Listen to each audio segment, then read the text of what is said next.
السلام عليكم ورحمة الله. حلقة النهاردة مهمة جدا علشان معايا ضيف محترم هيفيدكم جدا في تعليم اللغة الإنجليزية، وهياخدك من E1 ل C2 وهيسد ليك كل الفجوات اللي انت بتعاني منها في تعلم اللغة.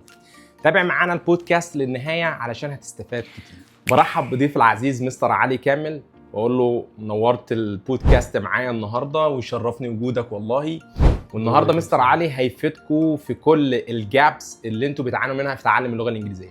اهلا مستر علي، نورتنا النهارده والله. يا مستر عمر، اتشرفت بيك والله. شرفتنا والله، مبسوط جدا ان انا مع حضرتك النهارده. انا اكتر والله. وان شاء الله نقدر نفيد الناس ونجاوب على كل الاسئله اللي دايما بتكون في دماغ كل واحد عايز يتعلم انجليزي، فتابعونا وان شاء الله هتستفادوا. اول سؤال دايما يا مستر علي الناس بتعاني منه في اللغه الانجليزيه، النهارده في فرايتي جدا في السورسز بتعلم اللغه الانجليزيه، والناس مش عارفه تبدا منين، مش عارفه تحدد لنفسها مستوى. هل هي E1 E2 B1 B2 C1 C2؟ تبدا ازاي؟ دايما ابدا من مستواك. طيب ابدا من مستوايا ازاي؟ انا النهارده مستوايا A1 او A2 او حتى B1. هعمل ايه؟ لازم اروح اعمل بليسمنت تيست.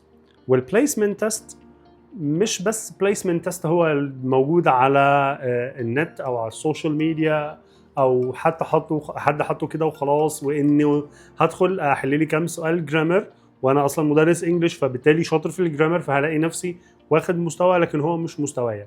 الافضل دايما لما تعمل بليسمنت تيست اعمله في مكان موثوق في كل جوانب اللغه عشان تعرف تحدد مستواك مظبوط، وبعدها تبدا تحط خطه لنفسك. لو انت تقدر تعمل ده ممكن تستعين بالاي اي يعمل لك خطه لنفسك، خطه مذاكره لنفسك.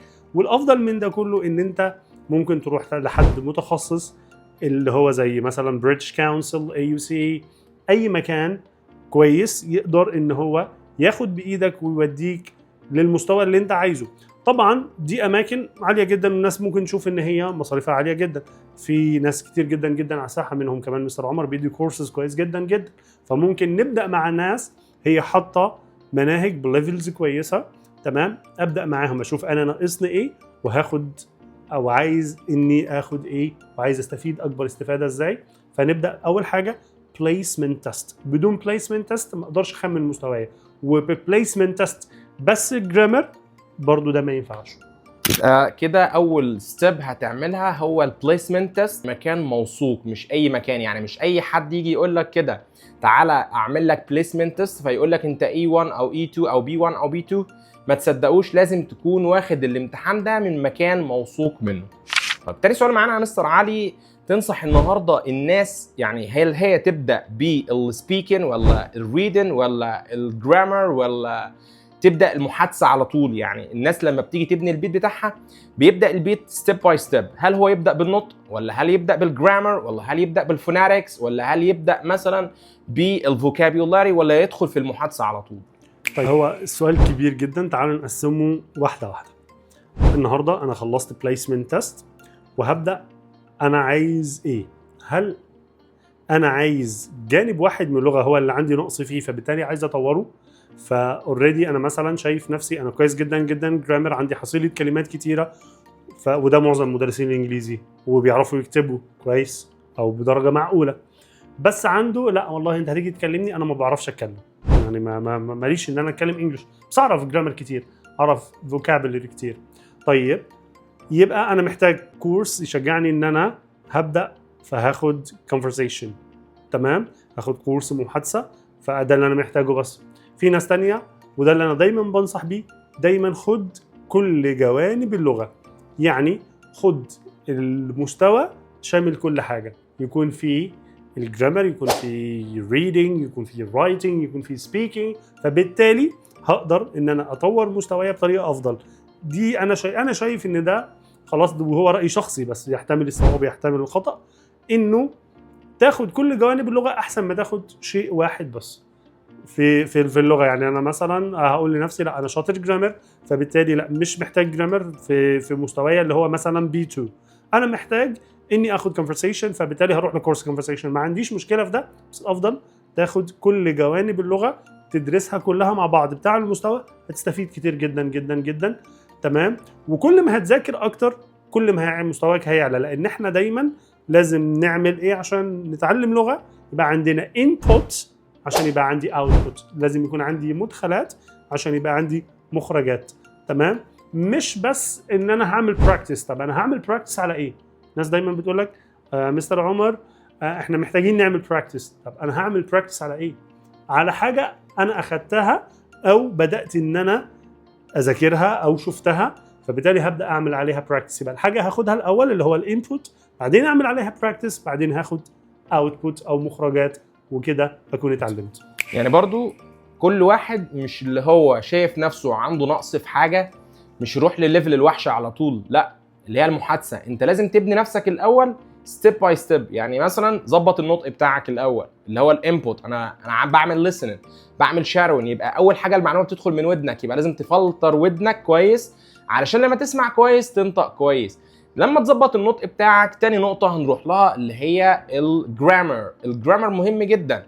يعني مفيش اي حد بيتكلم انجلش الا لما يكون معاه جرامر. ولازم تخلي بالك من حاجه، لان الجرامر عندنا منقسم الى جزئين. احنا النهارده كتيتشرز في مناهج بتتحط فيها جرامر، لكن في عندنا حاجه اسمها الجرامر اللغوي اللي هم بيتكلموا بيه. احنا ما درسناهوش في المناهج، فدي نقطه مهمه جدا لازم الناس تخلي بالها منها.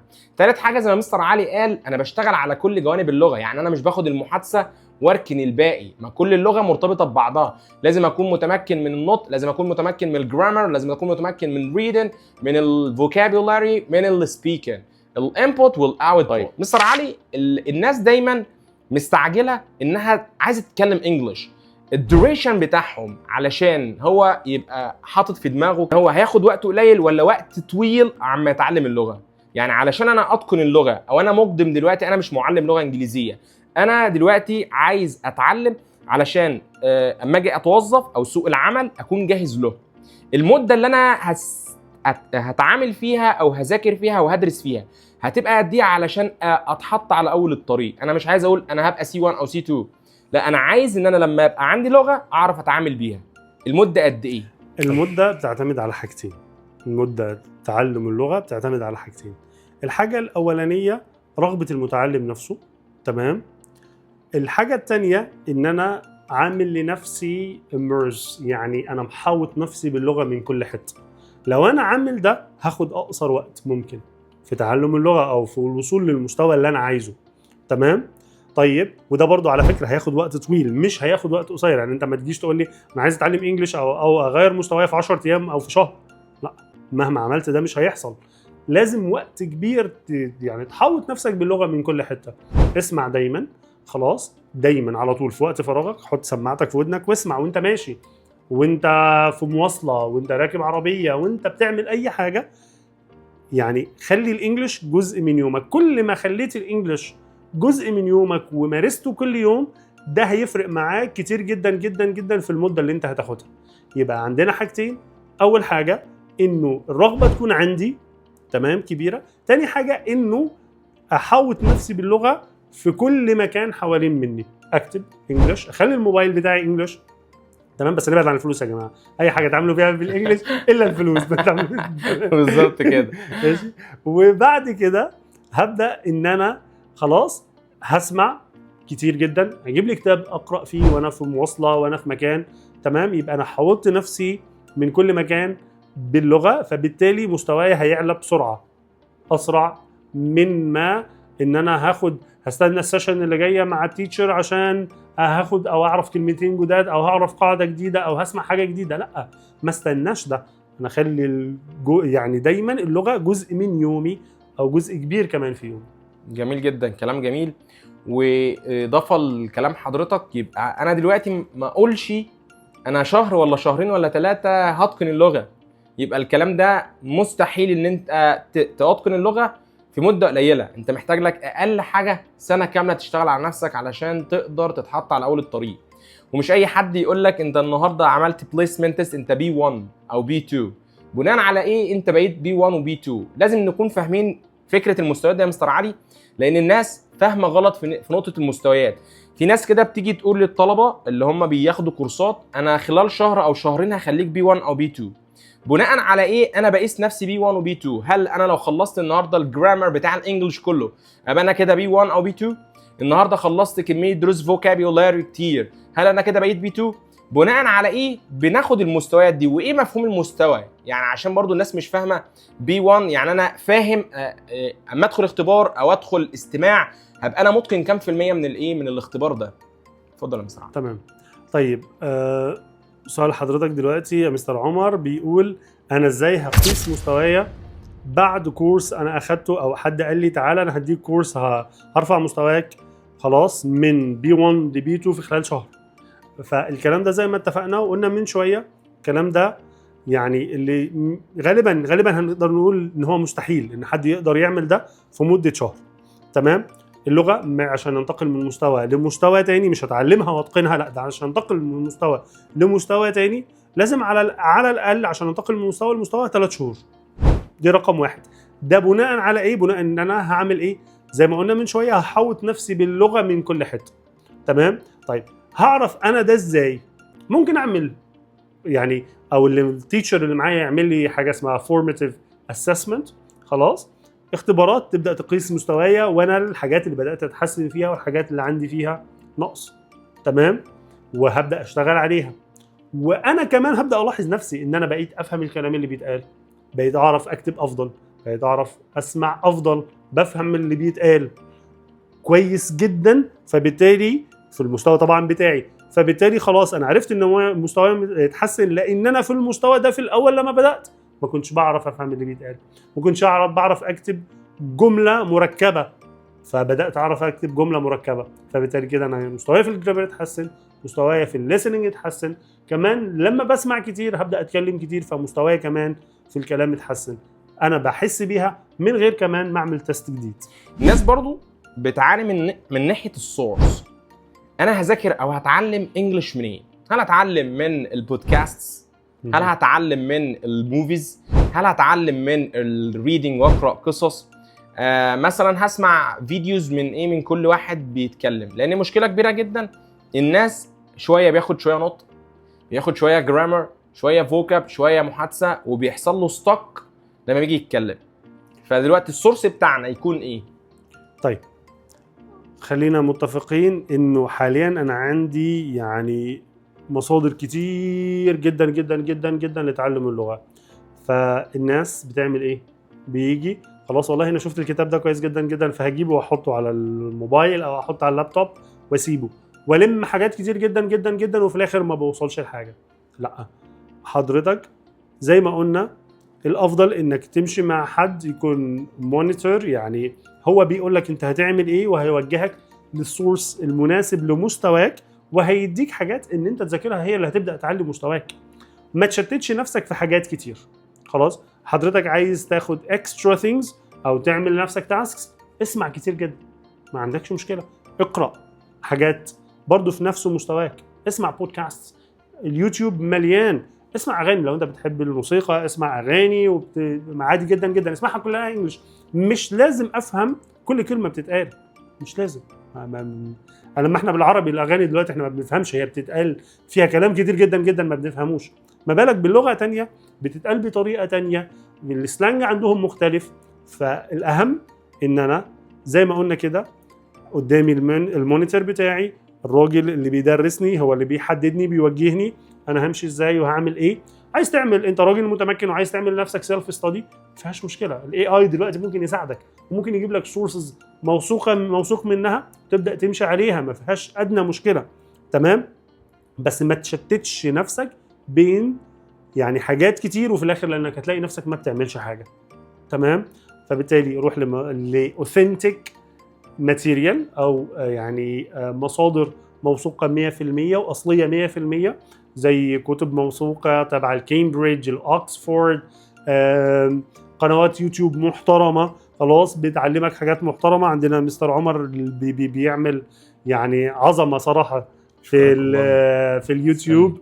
تمام. فممكن نستفيد كل يوم، نسمع بس دقيقتين 3 لمستر عمر بس مش اكتر، نتعلم منه ايديوم جديده، بعديها اروح ان انا اسمع اغنيه معينه، اسمع ستوري معينه. كل ده هيفرق في مستوايا حتى لو انا في الاول مش فاهم، لكن بعد كده مع التكرار وزي ما قلنا مع ان انا حاولت نفسي باللغه من كل حته هيبدا مستواي يتحسن واحس ان هو افضل. نختم بقى، حابب توجه رساله للطلبه عشان ما تبقاش مشتته، دلهم على الطريق الصح، يعني put them on the right track، علشان ايه ما يروحش يمين ولا شمال، يبقى هو ماشي على right direction. طيب هو سؤال جميل جدا جدا جدا. اولا استعين بالله، دي اول حاجه. خلي عندك رغبه انك تتعلم، خلاص، لانه الانجليش والكمبيوتر هم اهم حاجتين دلوقتي الناس ماشيه بيهم. لو انت من غير انجليش مش هتعرف تشتغل في اي حته، حتى لو يعني هي متطلبه عربي بس، لا، بيقول لك انت مستواك ايه في الانجليش. تمام. طيب يبقى هستعين بالله، تمام، هحط نفسي في الطريق اللي ان شاء الله باذن الله هيوصلني، خلاص، وابدا بطريقه صحيحه، تابع الخطوات اللي احنا قلناها النهارده، وان شاء الله باذن الله تعالى هتوصل لمستواك. بس ما تنساش ما تشتتش نفسك ما بين مصادر كتيره وحاجات كتيره، خلاص. يعني شوف الناس كتير جدا جدا جدا بتحاول ان هي تتعلم وما بتعرفش. ليه ما بتعرفش تتعلم اللغه؟ لان مشتت نفسه بين حاجات كتير. لا، طب انا عايز ايه؟ هو انا عايز ده ولا عايز ده؟ طب انا مش فاهم. طيب مش فاهم، روح لحد يفهمك. ما تخليش حد يقول لك لا والله انت معايا ومستواك مثلا انا هديك كورس بي 1 او بي 2 خلاص بدون بليسمنت تيست. لا، ما تسمحش لنفسك ان انت تعمل ده. وابقى مبسوط ان انا داخل، انا باخد كورس حاليا سي 1 عشان اكون سي 1. هو انت اصلا بقيت بي 2 او بي 1 عشان تروح تاخد كورس سي 1؟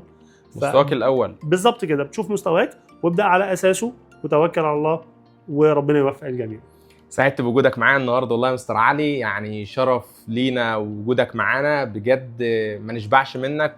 وباذن الله في حلقات كتير جايه هنتكلم فيها عن الصوتيات والجرامر والفوكاب والمصطلحات والمحادثه، يعني ان شاء الله محاضرات كتير جايه وحلقات كتير جايه عشان نستفاد من القيمه والقامه اللي معانا النهارده. شرفتنا مستر علي جدا، وسعيد والله بوجودك معايا النهارده. ربنا يبارك في حضرتك يا مستر عمر. اشوفكم ان شاء الله في حلقه جديده. مع السلامه. مع السلامه.